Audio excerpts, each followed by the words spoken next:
पुढील नाम आहे पुंडरीकाक्ष. कमलाप्रमाणे ज्याचे नेत्र म्हणजे डोळे आहेत असा भगवंत, त्याला कमळासारखे सगळेच सुंदर दिसते. त्याच्याशी आपण प्रेमाने वागले नाही तरी तो मात्र स्वतः तसे कधीच करत नाही. त्याची दृष्टीसुद्धा खूप सुंदर आहे आणि त्यामुळेच त्याला सर्व काही फक्त चांगले असलेलेच दिसते किंवा एखाद्या वाईट गोष्टीत सुद्धा त्याला चांगलीच गोष्ट दिसते. यासाठी एक गमतीची श्रीकृष्ण आणि अर्जुनाची गोष्ट आहे. गोष्ट अशी आहे की एकदा श्रीकृष्ण आणि अर्जुन फिरायला बाहेर पडतात. ते गावाबाहेर आल्यावर त्यांना एक असं अगदी अतिशय घाणेरडं लूत भरलेलं अर्धमेले झालेलं कुत्रं तिथे रस्त्याच्या कडेला पडलेलं दिसलं आणि ते बघून अर्जुनाला फार कसं तरी झालं आणि तो म्हणला की कृष्णा, काय रे हे असं, चल बाबा इथनं लवकर, आपण पुढे जाऊ. पण कृष्ण मात्र तिथे 2 सेकंद थांबला आणि त्या कुत्र्याकडे पाहत होता आणि त्याने अर्जुनाला म्हटलं, अरे अर्जुना, अरे तू काय बघतोयस काय म्हणे, हे बघ या कुत्र्याचे दात किती पांढरे शुभ्र आणि सुंदर आहेत, तू बघितलं नाहीस का? म्हणजे त्या एवढ्या घाणेरड्या लूत भरलेल्या अर्धमेल्या झालेल्या कुत्र्याचे जे पांढरे शुभ्र दात होते ते त्याला दिसले. वाईटातलं सुद्धा चांगलं पाहण्याची ही जी त्याची दृष्टी आहे म्हणून त्याला पुंडरीकाक्ष असे म्हटलेलं आहे. आणि मला आता हे सांगताना अजून एक गमतीशीर घटना आठवते की आपण बरेचसे सगळे लोक जेव्हा पंढरपूरला जातो तेव्हा पंढरपूरमध्ये असलेली अस्वच्छता आपल्या अंगावर येते आणि आपण म्हणतो की देवाला जायचं आहे वगैरे, ठीक आहे, पण हे गाव कधी स्वच्छ होणार, ते किती घाण आहे. पण हे आपल्यासारख्यांना दिसतं. मात्र आपले सगळे संत किंवा वारीला जाणारे जे हजारो लाखो लोक आहेत ते कधी या घाणीबद्दल तक्रार करत नाही. कारण त्यांना माहिती आहे की आपल्याला काय पाहायचं आहे, तर विटेवर उभं असलेले ते सुंदर ध्यान आपल्याला पाहायचं आहे किंवा माऊलींच्या भाषेत मदनाचा पुतळा असं त्याचं इतकं सुंदर वर्णन केलेलं आहे. आणि ते पाहण्यासाठीच संत आणि वारकरी लोक जातात आणि आपल्याला भगवंत सुद्धा हेच शिकवतो की जे चांगलं आहे ते पहा आणि वाईटाकडे दुर्लक्ष करा. पुढचं नाम आहे वृषकर्मा, ज्याची सर्व कर्मे धर्मस्वरूप असतात. वृष म्हणजेच धर्म. तो भगवंत धर्माप्रमाणेच वागतो. तो धर्माकरता अवतार घेतो. धर्म संस्थापनार्थाय संभवामी युगे युगे असं त्याचे गीतेत वचन पण आहे. धर्माप्रमाणे वागण्याचं हा त्याचा स्वभाव आहे. वृषाकृती, ज्याने धर्मासाठीच आकृती म्हणजे अवतार धारण केलेले आहेत. रुद्र, प्रलयकाली सर्व जगताचा संहार करतेवेळी तो सर्वांना रडवतो. रू म्हणजे वाणी, जो वाणी देतो, बोलवितो, किंवा रू म्हणजे दुःख वितळवितो किंवा ते नाहीसे करतो, किंवा जो स्वतःच रणांगणावर मोठ्याने गर्जना करतो. आता आपल्याला असं वाटेल की हा रुद्र प्रलय काल करतो, सगळ्यांचा संहार करतो, मग दुःख कोणाचं वितळवतो, तर खरोखर ह्या जगताचं दुःख तो वितळवतो. कारण संहारात सुद्धा नवनिर्मितीचा संदेश दिलेला असतो आणि नवनिर्मिती ही नेहमी आनंददायीच असते. 11 रुद्र, 12 आदित्य, 8 वसू, 2 अश्विनी कुमार असे एकूण 33 देव आहेत. त्या प्रत्येकाला 33 ठिकाणी नेमून विश्वाच्या नियोजनाचे काम त्यांच्याकडे सोपविलेले आहे. त्यामुळे विश्वाचा हा पसारा किंवा डोलारा अगदी योग्य रीतीने सांभाळला जातो. आपण 11 रुद्रांची नावं बघूया. शंकर, शर्व, कपाली, त्र्यंबक, अपराजित, वृषाकपी, शंभू, रैवत, रुद्र आणि हर. पुढचं नाम आहे बहुशिरा, ज्याला पुष्कळ शिरे आहेत. गीतेमध्ये विश्वरूप दर्शनात याचे सर्व फार सुंदर वर्णन पण केलेले आहे. तसेच पुरुष सूक्तात याला सहस्र शीर्षा असे म्हटले आहे. तो एकांगी विचार करणारा नाही, तर तो तौलनिक साधक बाधक अगदी सर्व बाजूनी विचार करणारा आहे व त्यानुसार विश्वकल्याण कशात आहे ते पण तो ठरवतो आणि तसेच करतो. बभ्रू, लोकांना सांभाळणारा, लोकांचे भरण पोषण करणारा. पुढचं नाम आहे विश्वयोनी, जो सर्व विश्वाचे उत्पत्ती स्थान आहे. मम योनिर्महद्ब्रह्म तस्मिन् गर्भं दधाम्यहम्. शुचिश्रवा, ज्याची श्रव म्हणजे नावे किंवा कीर्ती ही अत्यंत पवित्र आहे. ज्याची कीर्ती ऐकली तर आपल्याला पावित्र्य प्राप्त होते. अमृत, जो कधीही मृत्यू पावत नाही, तो अमृत स्वरूपच आहे. याला जन्म नसल्यामुळे त्याचा मृत्यूशीही काही संबंध नाही. शाश्वत स्थाणू, शाश्वत म्हणजे तिन्ही काळी स्थिर स्वरूपात टिकून राहणारा. स्थाणू म्हणजे खांब, सर्व विश्वाला जो स्थिर स्वरूपाचा आधार आहे. प्राण व काळ यांच्यावर त्याची सत्ता आहे, मात्र त्याच्यावर कोणाचीही सत्ता चालत नाही. तो सगळ्यांना आधार देतो आणि सांभाळतो.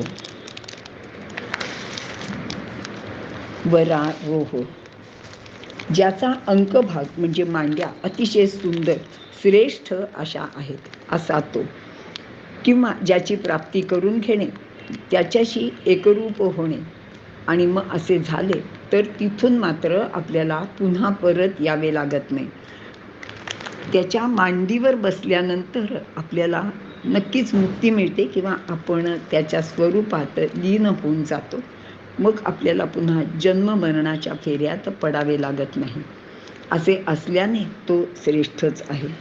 त्याच्या मांडीवर बसले तर आनंद स्थिती प्राप्त होते. हे वेदरूपातील वर्णन आहे. ते ध्यानरूपाचे नामरूपाचे वर्णन आहे. मांडी हे बालकाचे बसण्याचे अगदी हक्काचे ठिकाण आहे. मांडीवर प्रेमाने बसवले तर स्नेह आणि प्रेम वाढते.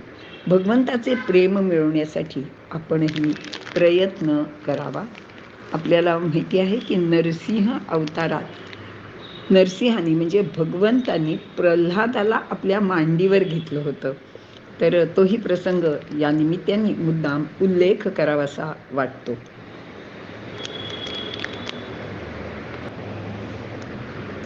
पुढील नाम आहे महातपाहा, ज्याचे तप म्हणजे सृष्टीविषयक ज्ञान, प्रताप, ऐश्वर, श्रम करण्याची शक्ती ही खूप मोठी आहे. तो लोकांसाठी तप करतो. बद्रीनारायण येथे नरनारायण या रूपात ते नित्य तप करतात. आई आपल्या मुलासाठी उपवास व्रतवैकल्य करते. हा तर या विश्वाची माता आणि पिता दोन्ही आहेत. लोकांचे कल्याणासाठी तो तप करतो. महातपाहा म्हणजे नारायण तप, नारायणाचे तप हे योग स्थितीत सुरू आहे. सर्वग, ज्याचा संचार सर्वत्र आहे किंवा कारणरूपाने जो सर्व व्यापक आहे, तो सर्वत्र जातो. ज्ञानी माणसाला देशाच्या किंवा स्थलाच्या मर्यादा नसतात, कारण विद्वान सर्वत्र पूज्यते. परमात्मा म्हणजेच ज्ञान, तो ज्ञानरूपाने सर्वत्र असतोच. सर्वविद भानू, सर्वविद म्हणजे सर्व काही जाणणारा किंवा सर्व काही मिळवणारा. भानू म्हणजे प्रकाश देणारा, जो सर्व जाणतो व जो प्रकाशतो. तो सर्व जाणणारा आहे. त्याला काही सांगायची गरज नसते, कारण त्याला सर्वच कळते. त्याला सगळेच सगळ्यांचे ठाऊक असते. आपल्याला काय योग्य आहे किंवा आपल्या काय हिताचे आहे हे त्यालाच माहिती असते आणि त्याप्रमाणे तो त्या त्या गोष्टी अगदी योग्य वेळी आपल्याला देतोच. मात्र आपल्याला त्याची जाण नसते आणि मग कधी कधी आपण त्यालाही दोष द्यायला कमी करत नाही. आणि दुसरी अशी इथे एक गंमत सांगतात की काही लोकांना म्हणजे त्यांच्या मनात एक काहीतरी कपट किंवा वाईट गोष्ट असते आणि ओठात म्हणजे तोंडाने ते वेगळं बोलतात, म्हणजे ते गोड बोलतात आणि दुसऱ्याला फसवतात. आणि असं सर्वांना फसवण्याबद्दल ते अगदी त्यांचा हातखंडा असतो किंवा त्याच्यात ते तज्ज्ञ असतात. मात्र असे कोणतेही लोक या भगवंताला मात्र कधीच फसवू शकत नाहीत. विश्वक्सेन, ज्याला पाहताच दैत्यांच्या किंवा शत्रूंच्या सेना घाबरून इतस्ततः पळून जातात. याचे वर्णन 11व्या अध्यायात माऊलींनी केलेले आहे की सर्व दैत्य जे ऋषीमुनी आहेत ते तुला नमस्कार करतायत आणि जे दैत्य आहेत ते मात्र तुला पाहताच तिथून पळ काढतायत. त्याची सेना म्हणजे सर्व सत्ता ती सर्वत्र आहे. देहावर, मनावर, बुद्धीवर फक्त त्याचीच सत्ता चालते. जनार्दन, जो जनांचा आहे, जो दुर्जनांचा नाश करतो किंवा दुष्टांना अधोगतीला नेतो, किंवा जन म्हणजे भक्तजन त्याच्याजवळ इह परलोकाच्या सुखाची याचना करतात. ज्याचे जवळ मागावेसे वाटावे एवढा तो संपन्न आहे. आपल्याला जे काही हवे असते ते फक्त त्याच्याचकडे असते, म्हणून काही मागायचे झाले तर फक्त त्याच्याचकडे मागावे. वेद, जो वेदरूप ज्ञानरूप आहे किंवा जो ज्ञान प्राप्त करून देतो. वेद परमात्म्याचे रूप आहे. वेदांचे ज्ञान मौखिक आहे आणि त्याच्या सर्व ऋचा अद्यापही टिकून आहेत. पुढचं नाम आहे वेदविद, ज्याला सर्व वेदांच्या अर्थाचे यथावत ज्ञान आहे, जो सर्व वेदांना पूर्णपणे जाणतो, ज्याला काय जाणायचे आहे हेही माहीत आहे आणि काय मिळवायचे आहे तेही त्यालाच समजते, आणि काय जाणले असता हे परब्रह्म आपल्याला मिळते. हे सर्व आपण जाणून घेतले पाहिजे, कारण हे परब्रह्मच सर्वज्ञ आहे आणि ज्ञान म्हणजेच परमात्मा परब्रह्म आहे. अव्यंग, ज्याच्या ठिकाणी कोणतेही व्यंग, अपुरेपणा किंवा दोष नाहीत असा, जो प्रगट किंवा व्यक्त होत नाही. त्याच्या ठिकाणी अगदी छोटासा सुद्धा दोष आढळत नाही किंवा नसतो, म्हणून तो अव्यंग. पुढचं नाम आहे वेदांग. वेद हे ज्याचे अंगभूत आहेत ते अव्यंग आणि दोषरहित आहेत.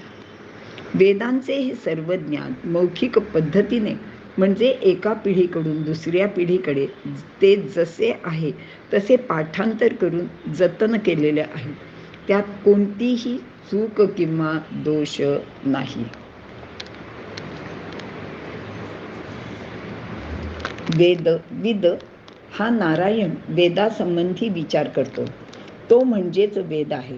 वेदात काय आहे हे जाणण्यासाठी जाणणाराही फक्त तोच आहे. ज्ञाता, ज्ञेय व ज्ञान सर्व काही तोच आहे.